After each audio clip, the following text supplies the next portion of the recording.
नमस्कार मित्रों, कैसे हैं आप लोग। आशा करते हैं सब लोग स्वस्थ होंगे। सभी लोगों को जय माता दी है और माँ मातंगी आपका कल्याण करें। तो मित्रों, साधना के क्षेत्र में बहुत सारी डिमांडें हैं और सब लोग साधना मांग रहे हैं। तो कर्ण पिचासनी साधना भी मैंने डाल दी है, बशर्ते मैंने नहीं की है तो कोई बात नहीं, आप लोग कर सकते हैं।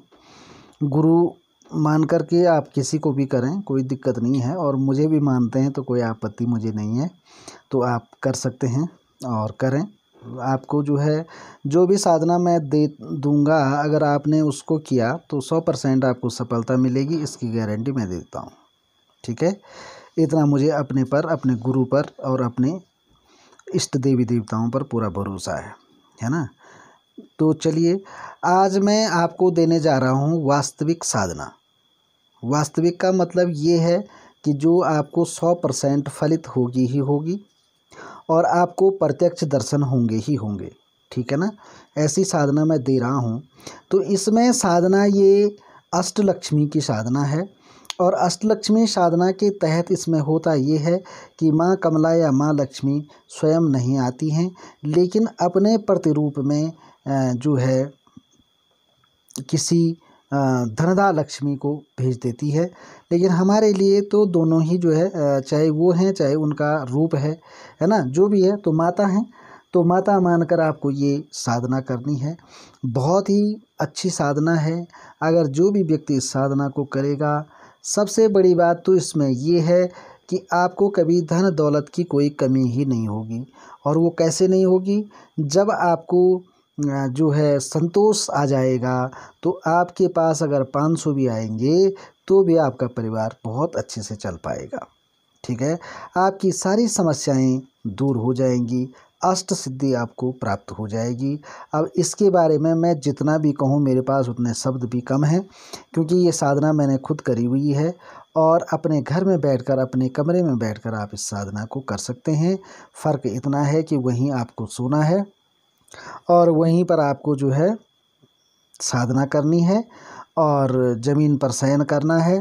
साधना के जो नियम है वो आपको कड़ाई से फॉलो करने हैं और लगभग जो है 41 दिन की साधना है। ठीक है, और ये साधना ऐसी है कि आप करोगे, दूसरे तीसरे दिन से आपको अनुभव शुरू हो जाएंगे। तो ये मैंने एक बार नहीं, मैंने 2 बार ये साधना करी है और दोनों बार मुझे साक्षात्कार हुए हैं। तो मित्रों, अब कैसे हुए हैं, क्या हुए, इसमें मैं ज़्यादा व्याख्या आपसे नहीं करूँगा, क्योंकि जब आप किसी साधना को करते हैं और आपको प्रत्यक्ष दर्शन होते हैं तो आपको ये चीज़ें दूसरों को नहीं बतानी चाहिए, अपने गुरु के अतिरिक्त। ठीक है ना, तो ऐसा है। तो ये जो साधना है, इसमें आपको मिठाइयों का भोग लगाना है। सफ़ेद मिठाई हो तो बहुत अच्छा है, और आप किसी भी प्रकार की मिठाई का भी भोग लगा सकते हैं। और उसके साथ साथ आप जो है मिश्री का भी भोग लगा सकते हैं माता रानी को। और इस प्रकार से आप जो है इस साधना को करें। दीपक घी का जलेगा, और जो लोग घी का दीपक जलाने में सक्षम नहीं हैं, वो तेल का दीपक भी जलाएंगे। तो माँ एक ऐसी दयावान मूर्ति होती है कि जो अपने बच्चों को जिस हाल में है उसी हाल में प्रेम करती है। तो ऐसी साधनाएं करें जो आपके जीवन को चमका दें, आपको जो है समाज में एक उच्च पद, उच्च स्थान दिलाए। ऐसी साधना करो, सात्विक साधना करो। इससे आदमी का जो जीवन है वो नर्क में नहीं जाता है। देखिए, स्वर्ग नर्क वाली बात अलग है। नर्क का मतलब ये है कि आपको किसी प्रकार का कोई भय नहीं रहता है और आपका शुभ ही होगा। और साधनाएं वो फलित अच्छी होती हैं जो आपके बाद आपके बच्चों का प्रोटेक्शन करे, आपकी पीढ़ी में आने वाले हर व्यक्ति का प्रोटेक्शन करे, और समय आने पर वो आपकी कुल देवी बन जाएं। तो ऐसी साधनाएं आप करें तो आपके लिए बहुत लाभदायक रहता है। और मैं तो ये कहता हूँ, ये जितनी भी आप जो है भूत प्रेत की साधनाएं कर रहे हैं, ऐसे साधना, ऐसी बाई साधना, है ना, तो इससे बेहतर आप सीधे जो है 10 महाविद्याओं में से किसी भी महाविद्या की साधना करो। अगर आपको शुभ फल नहीं मिलेगा, आपको माता की पूरी कृपा प्राप्त नहीं होगी, तो मेरा नाम बदल देना। सात्विक साधनाएं करो, हनुमान जी की साधना करो। फ़र्क क्या है इसमें, सिर्फ इतना ही तो होता है कि आपको जो है ब्रह्मचर्य का पालन करना पड़ता है। तो क्या है, कौन से तुम सालों तक ब्रह्मचर्य का पालन करना पड़ेगा तुम्हें, है ना। भाई जिस दौरान आप साधना में हैं, 31 दिन की करो, 21 दिन की करो, 41 दिन की करो, वही उसी समय तो आपको कष्ट झेलना है, उसके बाद तो नहीं झेलना ना। तब आज जब आपकी आदत हो जाएगी, आप तो स्वयं ही जो है इस चीज़ में पारंगत हो जाएंगे, है ना। तो ऐसी साधनाएं करो मित्रों। और ये साधना मैंने खुद की है, तो मेरे मन में आया कि क्यों ना आप लोगों को दिया जाए। ठीक है, तो साधना का विधान मैंने बता दिया है। वहीं पर आपको भूमि शयन करना है और ब्रह्मचर्य का कड़ाई से पालन करना है। और नहाने के लिए आपको पर डे स्नान करना है। और अगर कोई तकलीफ़ है तो नहीं भी करेंगे, कोई बात नहीं है, हाथ मुंह धुल करके आप बैठ जाएं तो भी चलेगा। और एक गंगा जल का पात्र रखें, तांबे का लोटा रखें, उसमें जल और गंगा जल मिला करके हमेशा उससे जो है पंच स्नान वहाँ पर आसन में बैठकर ही कर दीजिए, कोई बात नहीं है। आपने जो है जल लेना है। ओम गंगे च यमुने च गोदावरी सरस्वती नर्मदे सिंधु कावेरी जले अस्मिन् सन्धिं कुरु। इस प्रकार से मंत्र बोलकर सभी नदियों का आह्वान करके उस जल को अपने ऊपर छिड़कना है। ओम केशवाय नमो गोविंदाय नमो माधवाय नमः, ओम केशवाय नमो गोविंदाय नमो माधवाय नमः। इस प्रकार से 3 बार बोलना है। और उसके बाद बोलना है ओम अपवित्रो पवित्रो वा सर्वो इष्टाम गतो विवाह स्मैतम पुंडरीकाक्षम हव्य हवांतरम शुचि। अब आपका स्नान हो गया। उसके बाद आपने आसन मंत्र से जो है अपने आसन को बांध देना है।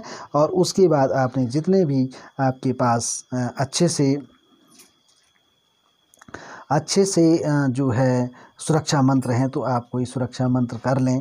यदि नहीं भी है तो आप सिर्फ हनुमान चालीसा का पाठ करके आप जो है सुरक्षित हो जाते हैं वहाँ पर। ऐसा है, इसमें कुछ ज़्यादा डरने वाली बात नहीं है। ठीक है ना, घर में कर रहे हो और देवी आपका खुद प्रोटेक्शन करती है, ऐसा कुछ नहीं है। चाहो तो आप करान्यास भी कर सकते हैं, नहीं तो आप सीधे सीधे लाइन पर आ जाइए, कोई बात नहीं है। ठीक है ना।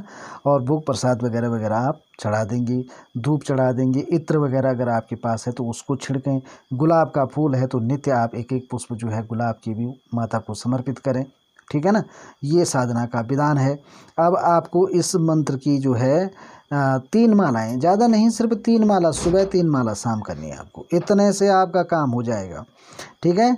और जो है इसमें ये है कि सर्वप्रथम आपको गणेश जी की मंत्र की माला करनी है।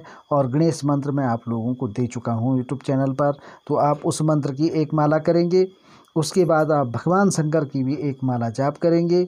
या तो भगवान शंकर की माला जाप नहीं कर पाते हैं आप, कोई बात नहीं, ज़्यादा हो जाएगा, तो आप अपने इष्ट देवी देवता किसी की भी एक माला जाप कर सकते हैं। और गुरु मंत्र है तो सबसे बढ़िया है, आप सीधे सीधे गणेश मंत्र का जाप करें और गुरु मंत्र की एक माला करें। और उसके बाद आप जो है इस मंत्र की माला शुरू कर दीजिए। मंत्र थोड़ा बड़ा है, 3 माला बहुत होती है इसके लिए। वैसे आप चाहें तो 5 माला कर सकते हैं, 11 कर सकते हैं। जितना ज़्यादा करेंगे उतना आपके लिए फ़ायदेमंद है। ठीक है ना। लेकिन आप 3 माला करेंगे अगर आपको इतना भी टाइम मिलता है। मुझे ये टाइम नहीं मिलता था, मेरे पास समय कम रहता था, तो मैंने तो सिर्फ 3 मालाएँ की हैं। ठीक है। तो मित्रों, इस साधना का सबसे बड़ा फल ये है कि आपको माता आकर के स्वयं दर्शन देती है। और आप जितना डरते हैं साधनाओं से, इस साधना से आप साधना शुरू करना, आपके दिमाग से डर भय सब निकल जाएगा, क्योंकि डर लगता ही नहीं है। और माता इस प्रकार से आती हैं कि जैसे आपने देखा होगा कि यक्षिणियों के चित्र बने हुए रहते हैं, तो उसमें जो है कि ऐसे आएगी यक्षिणी, इस प्रकार से आएगी, आपको जो है अपने मन को बस में रखना होगा। जैसे ही आपको उनके दर्शन होने शुरू हो जाएंगे, आपके मन में ऑटोमेटिकली माता का भाव शुरू हो जाएगा। आपको लगेगी मेरी माँ है, और कैसे माँ के दर्शन हुए हैं, आपकी आंखों से अश्रुपात होने लगेगा, आपका हृदय गदगद हो उठेगा, आपके हृदय से सिसकियाँ आनी शुरू हो जाएंगी कि कैसे मैंने माँ का दर्शन किया। तो इतना अच्छा अनुभव आपको लगेगा। विभिन्न प्रकार की सुगंधें वहाँ पर आने लग जाएंगी, है ना। और ठंडी हवा के झोंके से आपके बदन में ऐसा लगेगा कि मानो आपने कोई इत्र छिड़क दिया हो। जैसे आपने देखा ना, पिपरमेंट जैसा लगेगा बदन में, बिल्कुल ठंडी हवाएं लगेंगी। बहुत आनंदित समय वो होगा। आप बोलेंगे, आप एक बार इस साधना को करेंगे तो आपको लगेगा कि ये दुनिया संसार कुछ नहीं है। ऐसे ही दर्शन करो, ऐसे ईश्वर के प्रति आस्थावान बन जाएंगे आप, और आपको सिद्धियाँ प्राप्त हो जाएंगी। ठीक है ना। तो ये साधना है और इसको आप करें। मैंने इसका सूक्ष्म विधान आपको बता दिया है। और इसके अतिरिक्त आपको कहीं पर कोई समस्या होती है तो आप मुझे जो है पूछ सकते हैं। निसंदेह आप इस साधना को करें, लेकिन आसन आपका सही होना चाहिए। आसन लाल होना चाहिए, लाल वस्त्र उस आसन पर बिछा होना चाहिए। बशर्ते आपके पास कोई कम्बल ही हो तो कम्बल बिछा दें, ऊपर से लाल कपड़ा एक अच्छा वाला बिछा दें, ठीक है ना। और अपने सामने जो है लक्ष्मी यंत्र रखें या जो है काली यंत्र रखें। जो भी यंत्र आपके पास देवियों का है वो आप सामने रख सकते हैं, और चाहो तो आप माँ कमला की तस्वीर भी सामने रख सकते हैं, वो और भी अच्छी बात है। मूर्ति है तो और भी अच्छा है, ठीक है ना। और यदि अगर आपके पास माता लक्ष्मी की मूर्ति है तो आप पंचोपचार पूजा करके, स्नान करा करके, आदि आदि करके, जो भी पूजा का विधान है उस प्रकार से भी कर सकते हैं और फिर माला जाप करें तो और अच्छा है। लेकिन अगर आप साधारण तरीके से स्वच्छ वस्त्र धारण करें, हो सके तो लाल वस्त्र पहने और धोती पहने। अगर लाल वस्त्र नहीं है तो पीले हैं तो आप पीले भी पहन सकते हैं। ये है तो बहुत ही सरल साधना है, आप इसको करें। मंत्र मैं आपको डिस्क्रिप्शन बॉक्स में दे दूंगा, ठीक है। जानकारी संपूर्ण वीडियो में दे रहा हूँ ताकि आप लोग वीडियो इसको पूरा देखना, 10 बार देखना, अच्छे से सुन लेना, समझ लेना और फिर जो है इस साधना को करें। अगर हो सके तो किसी भी देवी मंदिर में करना चाहें तो वहाँ पर भी कर सकते हैं, और अगर आप अपने घर पे कर रहे हैं तो एकांत कमरा लें और वहाँ पर जो है चौका पर डे लगाएं, गंगा जल का छिड़काव करें और आप देखिए आपको तीसरे चौथे दिन से अनुभव शुरू हो जाएंगे। विचित्र प्रकार की रोशनियाँ, विचित्र प्रकार के चित्र आपको देखने को मिलेंगे। उसके बाद जो है धीरे धीरे पहले माँ एक प्रतिमा के रूप में आपके सामने आएगी, बहुत ही सुंदर मनमोहक, और हरे वस्त्रों का माँ धारण करती हैं, हाथ में कमल का फूल लेकर आती हैं, ठीक है ना। तो ये साधना है और इसको करें, आप जीवन में लाभ उठाएं, आपका जीवन धन्य हो जाएगा। और आप भी कहेंगे कि किस गुरु से हमारा पाला पड़ा, जिसने जो है इतनी बड़ी शक्ति से हमारा साक्षात्कार करवा दिया है। तो इसमें मित्रों मैं अपनी बड़ाई नहीं कर रहा हूँ, ये सब ऊपर वाले की देन है और गुरु कृपा है जो ऐसी साधनाएँ हम करते हैं और हमको अगर संभव होती हैं तो ये बहुत बड़ी बात है, जीवन सार्थक हो जाता है मित्रों। तो करें आप इसको, जो भी हो आगे के लिए। अगर किसी भी कहीं पर आपको समझ में नहीं आता है तो आप पूछ सकते हैं, निसंकोच आप जो है फ़ोन भी कर सकते हैं। और देखो जो है जो भी आप इस साधना को करेंगे, जितना आपका मन चाहेगा उतना मुझे गुरु दक्षिणा जरूर कर दें, क्योंकि अगर मैं पहले साधना नहीं देता और आपसे डिमांड करता मुझे इतने पैसे दो वो दो, तो भाई वो अच्छी बात नहीं है। जो भी गुरु दक्षिणा स्वेच्छा से आप देना चाहें तो दें, तो आप देखेंगे कि ये साधना आपको निश्चित तौर पर फलित होगी, ठीक है ना। और गुरु दक्षिणा इसलिए देना पड़ता है कि जब आप मुझे वो दक्षिणा देते हैं तो कहीं ना कहीं मैं आपका ऋणी हो जाता हूँ, और ईश्वर अपने पुत्र को कभी ऋणी नहीं रखना चाहता है। माँ कभी अपने बेटे को ऋणी नहीं देखना चाहती है, इसलिए वो उसकी बात को सत्य करती है। तो ये चीज़ है, इसको समझें और इस आधार पर आप करें। जहाँ पर भी समस्या हो आप पूछ सकते हैं, और एक बार इस साधना को अपने जीवन में अवश्य करें। तो चलिए फिर मिलेंगे महत्वपूर्ण वीडियो के साथ, तब तक के लिए जय माता दी, जय केदार बाबा की, जय हो हनुमान जी बाबा की, सबका कल्याण हो, माँ मातंगी की कृपा आप पर बनी रहे।